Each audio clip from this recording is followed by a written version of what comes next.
The stars twinkled in the vast darkness of space. Earth spun peacefully, unaware of what approached from beyond the solar system. Captain Han of the International Space Defense Force stood on the observation deck of the orbital station. His eyes were fixed on the large screen showing strange objects at the edge of their solar system. "What do you think they are?" asked Lieutenant Park, her voice calm despite the tension in the room. "They're not meteors or comets," Captain Han replied. "They move with purpose. 36 different formations. I believe we are looking at an alien fleet." The news spread quickly across Earth. For years, humans had wondered if they were alone in the universe. Now they had their answer. Governments called emergency meetings. Military forces went on high alert. Scientists worked day and night to understand the visitors. Dr. Song, Earth's leading space scientist, studied the data from all observatories. "The fleet is moving directly toward us," she told the United Nations Security Council. "Their technology is far beyond ours. The energy readings from their ships are off our charts." President Lee of the United Global Alliance stood up. "We must try to communicate with them. Show them we come in peace." Earth sent messages in all possible formats: mathematical sequences, radio signals, light patterns. Days passed with no response from the approaching fleet. Then finally their screens lit up with an alien face.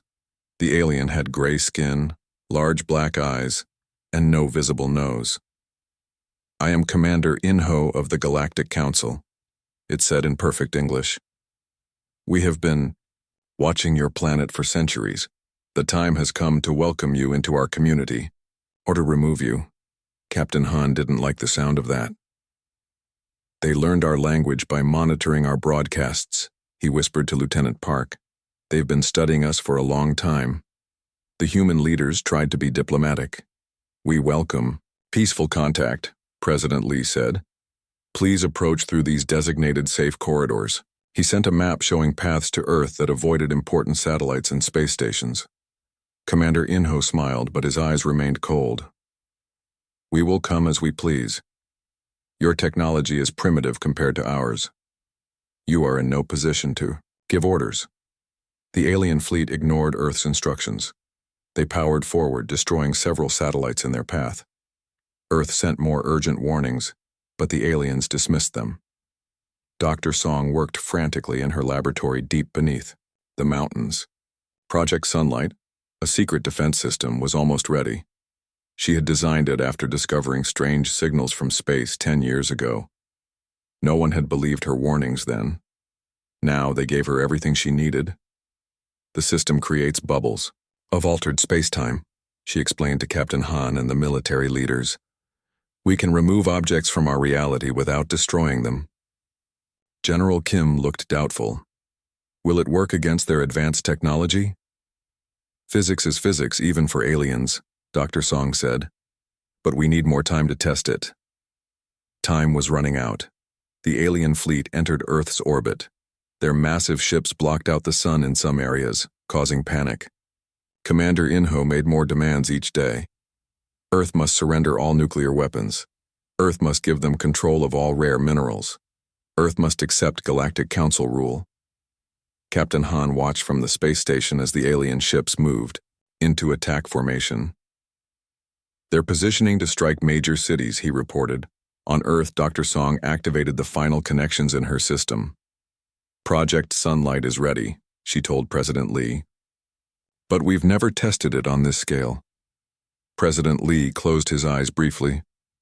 "We have no choice. Send them one final warning." The message went out to all alien ships. "Your actions violate peaceful contact protocols. Move your fleet away from Earth immediately or face consequences." The response came quickly. Commander In-Ho's face appeared on screens worldwide. He was laughing. "Consequences? Your weapons are toys to us. We have conquered 1,000 worlds. Your planet will be ours by tomorrow." "You were warned," President Lee said quietly, then nodded to Dr. Song. She pressed her hand against the scanner. Project Sunlight activated. Satellites around Earth glowed with blue light. Invisible waves of energy spread through space. On the main alien ship, Commander In-Ho felt something strange. The air seemed to ripple. Warning alarms blared. "What's happening?" he demanded. His officers rushed to check their systems. "Unknown energy field detected," one reported, panic in his voice. "It's affecting our ships." Commander Inho watched in horror as his fleet began to disappear, not exploding, not breaking apart, simply vanishing. One by one, the mighty warships of the Galactic Council were gone, folded into invisible pockets of altered space-time. In 60 seconds, only his command ship remained. A message appeared on his screen. Captain Han's face looked back at him. "We tried to warn you. Your fleet is safe but contained. They will remain so until we reach an agreement. Are you ready to talk now?" Aliens dismissed the warning. Seconds later, their fleet was gone. Commander Inho sat alone in his ship, surrounded by empty screens where his fleet had once been. His gray hands trembled slightly. Earth had done something impossible. 1 minute his mighty armada filled the skies. The next, gone. Not destroyed, but simply elsewhere. A soft chime indicated an incoming message. President Lee appeared on the main screen. "Commander, we invite you to Earth for talks. You will be treated with respect and safety." Inho had no choice. His ship was allowed to land at a special facility in a remote mountain region. Armed guards escorted him to a large meeting room where world leaders waited. "What have you done? With my fleet?" Inho demanded. Dr. Song stepped forward. "Your ships are in pocket dimensions, small bubbles of space-time separated from our reality. They are unharmed, but contained." President Lee gestured to a chair. "Please sit. We have much to discuss." Inho sat stiffly. "The Galactic Council controls thousands of worlds. If I don't report back, they will send more ships."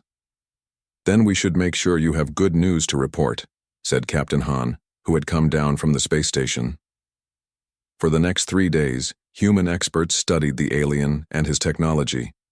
At the same time, alien devices scanned Earth's defenses and people. It was a careful dance of information sharing and hiding. Neither side fully trusted the other. Dr. Song worked with her team to understand the alien ship's systems. "Their technology is advanced but follows principles we understand," she told Captain Han during a private moment. "They're about 200 years ahead of us in most areas." Captain Han nodded. "But we surprise them with Project Sunlight. Sometimes one good idea beats centuries of progress." Meanwhile, Commander Inho was conducting his own assessment. He met with scientists, politicians, and military leaders.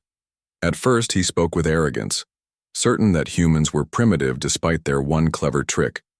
But slowly, his opinion began to change. "Your species is strange," he told President Lee on the 4th day. "You fight endless wars among yourselves, yet united instantly against an outside threat. You have poverty beside great wealth. Your technology is uneven, primitive in some areas, surprisingly advanced in others. We are young as a unified world," President Lee admitted. "But we learn quickly." That evening, Commander Inho sent a secret message to his hidden backup ship waiting beyond Pluto. "Proceed with caution. Humans have unexpected capabilities. Request full assessment team before any military action." Unknown to him, Dr. Song's systems detected the transmission. She called an emergency meeting. "The aliens are planning something," she explained, showing the encrypted message her computers had decoded. "We need to act now." General Kim wanted to trap the second alien ship immediately. "We can use Project Sunlight again." But Captain Han disagreed. "We should let them see what happened. Let them assess us and report back that Earth is not to be taken lightly." After heated debate, they decided on a bold plan. The next day, President Lee confronted Commander Inho. "We know about your hidden ship. We detected your message." Inho's large black eyes widened slightly, the first real emotion he had shown. "Instead of capturing your second ship, we offer this," President Lee continued. "We will release one of your fleet vessels. It can join your backup ship and return to your council. Tell them what happened here. Tell them Earth wants peace, but is ready for war if necessary. Commander Inho studied the human leader. You are either very confident or very foolish. Perhaps both. President Lee smiled. They reached the control center where Dr. Song operated Project Sunlight. On the large screen, they could see the stars and empty space where the alien fleet had been. Releasing ship number 17, Dr. Song announced, pressing her palm to the scanner. A ripple appeared in empty space. Then, like a ship emerging from fog, an alien vessel materialized. Its lights flickered on as systems reactivated. We've restored full power and communications, Dr. Song explained. Your crew is unharmed, just confused. Commander Inho watched in amazement. The humans could have destroyed his entire fleet at any time. Instead, they chose containment and negotiation. Perhaps, he said slowly. The Galactic Council has misjudged Earth. Captain Han stepped closer. Remember this when you report back. We don't want war with the stars, but we will defend our home. As Commander Inho prepared to return to his ship, he looked back at the humans. For the first time, he saw them not as primitive beings to conquer, but as equals to respect. The assessment of Earth, he said formally, will be updated in the galactic records. Aliens dismissed the warning. Seconds later, their fleet was gone. Commander Inho returned to the Galactic Council headquarters, a massive space station, orbiting a distant red giant star. The Grand Hall was filled with representatives from 36 alien civilizations. They waited in silence as Inho stepped onto the speaking platform. Behind him, a handful of crew members from the released ship stood nervously. Report on Earth, demanded High Elder Minjin, his tentacles waving impatiently.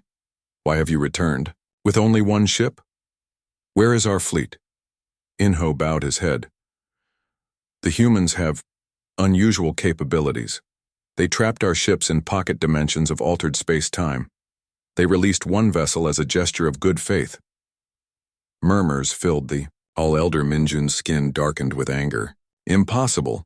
They are barely space-capable. I saw it happen, Inho said firmly. One moment our fleet surrounded their planet. The next, gone. Not destroyed. Simply removed from normal space. Scientist Jiwoo, the Council's leading physics expert, moved forward. Such technology would require understanding of quantum mechanics far beyond what humans should possess. Yet they have it, Inho replied. I recommend caution in our dealings with Earth.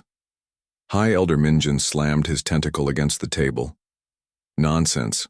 One lucky defense does not make them our equals. Our records show they still fight among themselves, over resources and land.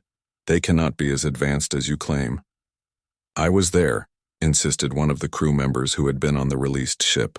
We felt the space around us change. It was like being wrapped in invisible cloth and set aside. But most of the council refused to believe.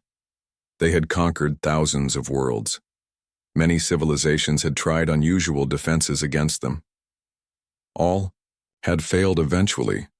Perhaps your sensors malfunctioned, suggested Military Commander Deho. Perhaps they used illusion technology to make you think the fleet was gone when actually it was destroyed. Inho shook his head. The humans could have destroyed us all. Instead, they chose to talk. They want peace, but they will defend themselves. If threatened. High Elder Minjun rose to his full height. The Council has ruled for 10,000 years. We will not be stopped by primitive apes who only left their atmosphere a century ago. A vote was called. Despite Inho's warnings, the Council decided to send a second, larger fleet to Earth. This time they would be prepared for the human trick. This time, they would strike without warning. 300 ships will leave immediately, announced Elder Minjin. We will approach from multiple directions. We will jam all their communication systems. We will destroy this Project Sunlight before they can activate it. Only 5 council members voted against the plan. One was scientist Juna, who had studied the data from the returned ship. The humans did something our science says is impossible, she warned. We should study this further before attacking. Her words were dismissed. The council had spoken. As the meeting ended, Inho approached Juna privately. I fear we are making a terrible mistake. I agree, she whispered. The data shows energy patterns unlike anything in our records. The humans have discovered something new. Can you send them a warning? Inho asked. Juna looked shocked. That would be treason against the council. It would be mercy, Inho replied. Thousands of our people are on those ships. Later that night, as the massive war fleet prepared to depart, a small unmanned probe slipped away from the council station. It carried a simple message encoded in Earth mathematics. Back on Earth, Dr. Song was upgrading Project Sunlight when her computer detected an incoming signal. Captain Han, she called urgently. You need to see this. The message was brief, but clear. 300 ships, coming from all directions, prepared for your defense system. President Lee called an emergency meeting. Can Project Sunlight handle 300 ships? Dr. Song looked worried. Not simultaneously, and not if they know what to expect. The room fell silent. Earth had surprised the aliens once. The second time would be much harder. Then we need something they won't expect, Captain Han said finally. Something even their advanced technology can't counter. What could that be? Asked General Kim. Dr. Song smiled slowly. Sometimes the oldest tricks are the best.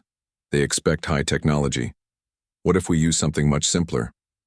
As they began planning Earth's defense, the alien fleet accelerated toward the solar system. High Elder Min-jun was certain of victory. He had dismissed all warnings. Soon he would learn whether that was a fatal mistake. Aliens dismissed the warning. Seconds later, their fleet was gone. The massive alien fleet approached Earth from all directions. 300 warships, each carrying enough firepower to level a city. They moved in perfect formation, their engines silent in the vacuum of space. This time, there would be no warnings, no demands. The Galactic Council had decided Earth must be conquered or destroyed. High Elder Min-jun watched from the command ship. Status report, he demanded. All ships in position, replied Commander Daeho. We are jamming Earth communications. They cannot coordinate their defenses. Excellent. And their Project Sunlight? We've identified 7 energy sources on their planet that match the pattern. Our first strike will destroy them all simultaneously. Min-jun nodded with satisfaction. Begin the attack. On Earth, things appeared chaotic. Military bases scrambled fighter jets. Civilians rushed to shelters. Radio and television signals went dead as the alien jamming took effect. In the secret, mountain facility, Dr. Song worked calmly despite the crisis. President Lee and world leaders had gathered in the underground command center. They're blocking our communications, General Kim reported. Our satellites are being destroyed one by one. As expected, Dr. Song replied. She turned to President Lee. Is everyone in position? He nodded. Yes, Operation Simple Trick is ready. Captain? Han entered the room, looking worried. The alien ships are targeting our decoy facilities. They think they found Project Sunlight. Dr. Song smiled. Perfect. Let them think they've outsmarted us. Around the world, 7 facilities exploded as alien weapons struck them. The aliens watched with satisfaction, believing they had destroyed Earth's special defense system. All targets eliminated, reported an alien officer. Their Project Sunlight is destroyed. High Elder Min-jun allowed himself a small celebration. Now, begin landing operations. Take their major cities. The alien fleet descended into Earth's atmosphere. Massive ships hovered over New York, London, Beijing, and other major cities. Smaller vessels prepared to land troops. In the mountain facility, Dr. Song looked at her watch. 3 minutes until they're all in position. Will this really work? Asked General Kim doubtfully. Sometimes the simplest solutions are best, Dr. Song replied. They expect advanced technology. They're prepared for quantum mechanics and altered space-time, but they're not prepared for basic physics. High Elder Min-jun was preparing his victory speech when the first reports of problems came in. Ship 47 is experiencing engine failures, called an officer. Ship 112 and 89 reporting navigation system errors. What's happening? Demanded Min-jun. Commander Daeho looked confused. Unknown, sir. Multiple systems are failing across the fleet. On Earth, Dr. Song watched her computer screen as hundreds of tiny dots moved around the planet. Each dot represented a small unmanned drone. Too small for the aliens to consider a threat. Too simple to be affected by their jamming technology. "Release the particles," she ordered. Around the world, thousands of drones opened their containers. A fine dust spread into the air. Microscopic iron filings specially treated to be attracted to the unique metal alloy used in alien ship engines. The aliens had protected themselves against energy weapons, against hacking, against Project Sunlight, but they hadn't prepared for metal dust being sucked into their engine cooling systems. "Temperature rising in main propulsion," shouted an alien engineer on Minjun's ship. "Cooling systems failing." Similar reports came from across the fleet. Ships began losing altitude. Emergency systems kicked in but only made things worse as they pulled in more of the contaminated air. "Get us out of the atmosphere," ordered Minjun. But it was too late. Across Earth, people watched as the mighty alien vessels began falling from the sky. Not crashing. Earth didn't want destruction, but making controlled emergency landings in deserts, oceans, and specially prepared areas. In just 20 minutes, all 300 ships were grounded, unable to fly, their engines clogged with simple iron dust. On the command ship, which had landed in the Sahara Desert, High Elder Minjun received a transmission. President Lee's face appeared on the screen. "We tried to warn you," he said calmly. "Now shall we discuss peace terms?" Minjun stared in disbelief. The greatest fleet in the galaxy, defeated by metal dust. The humans had tricked them again, not with advanced technology, but with something so simple no one had thought to defend against it. Aliens dismissed the warning. Seconds later, their fleet was gone. High Elder Minjun sat at a large round table in the United Nations building in New York. Around him sat leaders from Earth's nations. The proud alien looked different now. His normally perfect posture was slightly bent, his gray skin paler than before. 300 of our finest ships," he said quietly. "Grounded by dust." President Lee nodded. "Sometimes the simplest solutions work best. Your ships are undamaged. Once we clean your engines, you can leave peacefully." Minjun looked around the room. "Why didn't you destroy us when you had the chance? First with your space-time technology, then with our ships helpless, on the ground. You could have ended the Galactic Council's threat forever." Dr. Song, who sat beside Captain Han, leaned forward. "That's not who we are. We wanted to stop you, not destroy you." "Impossible," said Minjun. "In 10,000 years of Council history, we have never encountered a species that chose peace when they had the advantage." "Then you've been meeting the wrong species," replied Captain Han. For 7 days, the talks continued. Earth's engineers helped repair the alien ships.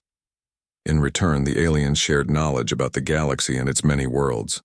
Slowly, understanding grew between the two sides. On the 8th day, scientist Juna arrived from the Council headquarters.